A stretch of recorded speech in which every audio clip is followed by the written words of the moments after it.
Hello everyone, welcome back to another Chess Endgames video. In today's video, I'm going to be teaching you guys some more Rook and Pawn Endgame, specifically the Lucina position and the Philidor position.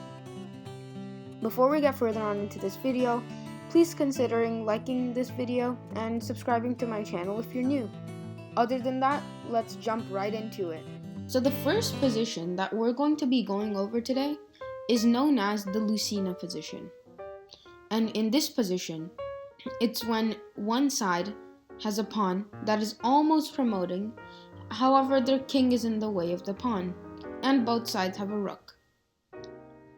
In this position, it's white to play, and white can actually win this game, even though it seems like white can never escape this trap that the black king and the black rook have set for him.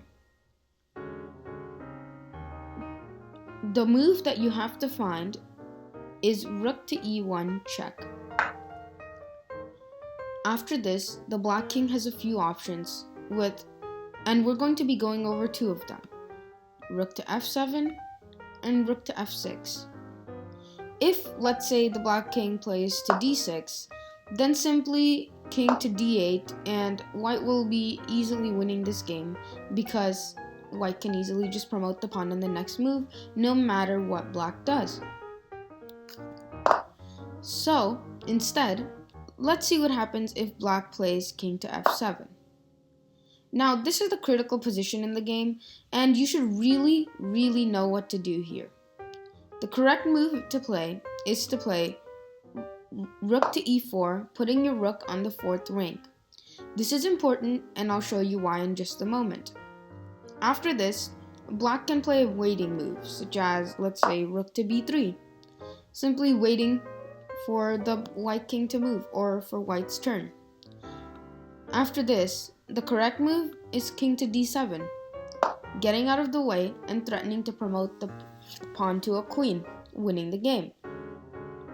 The only option that black has is to play something like rook to d3 check, and after king to c6, just continue checking the black king, as any other move would result in promotion.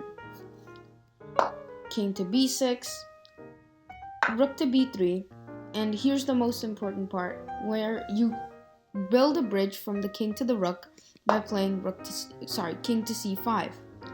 What this does is, the next time that black checks you, let's say with rook to c3, you simply block it, and you're threatening promotion, and there's simply no way to stop it, because the black king is too far away and can't reach the pawn, and also there's no way that in one move, black can actually reach the pawn or protect the promotion square.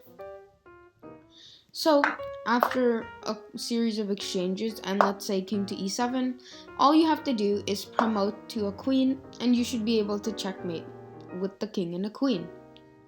Now, if you don't know how to checkmate with the king and a queen, check out one of my previous videos, which I'll link down in the description, and which should pop up in the top right of your screen right now. So now let's go back to this position, after rook to e4. Well, what you might be wondering, okay, so what happens if you just, instead of rook to e4, if you just move the king in right now? Well, what happens is you play black plays rook to d2 check, and essentially, if you try to run with your king, black would just continue checking white until there's no avail, because no matter what white does now, black will simply keep checking the white king.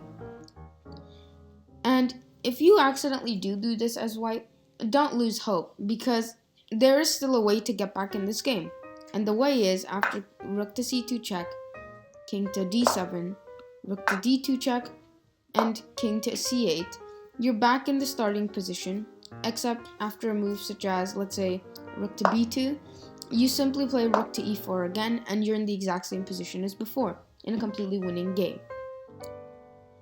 So now, we've covered what happens if king to f7.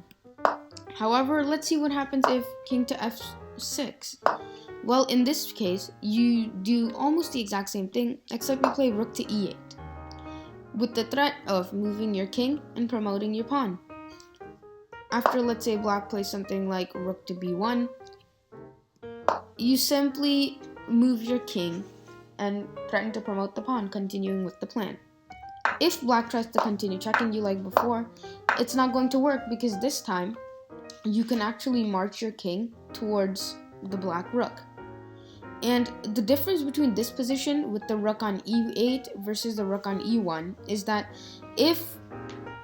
the problem is before, when the rook was on e1, you couldn't move your king away from the pawn because black could always play rook to c1 to threaten capturing the pawn. However, after, let's say, king to a5, if black does play rook to c1, you simply promote the pawn because the promotion square is guarded by the rook. So, as you can see, in this position, white is completely winning. So, after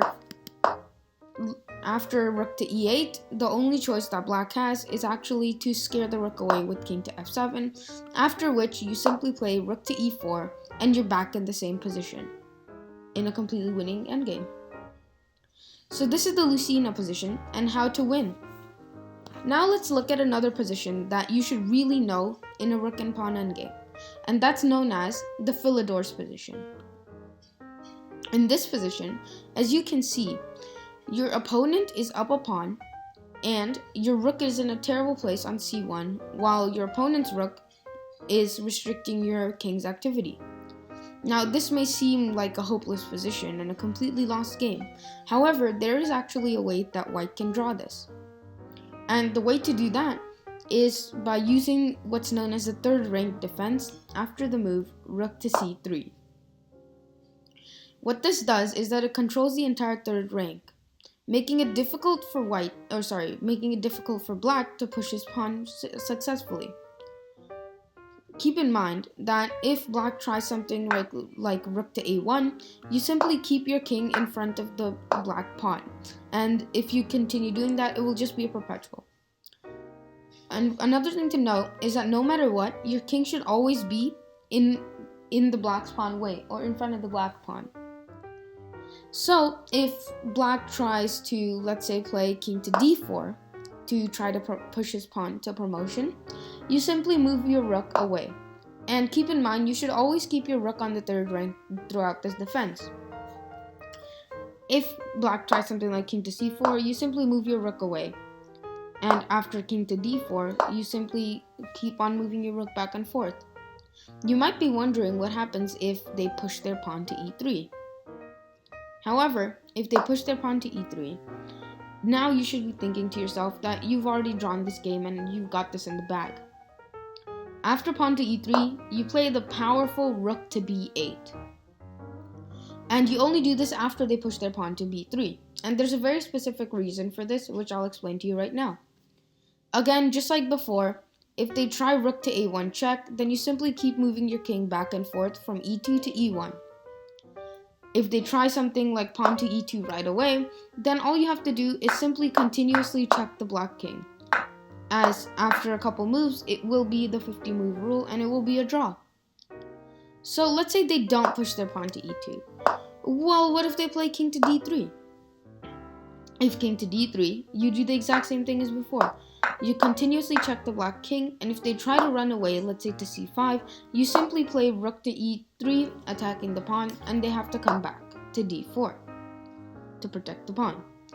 After this, you continue checking the black king.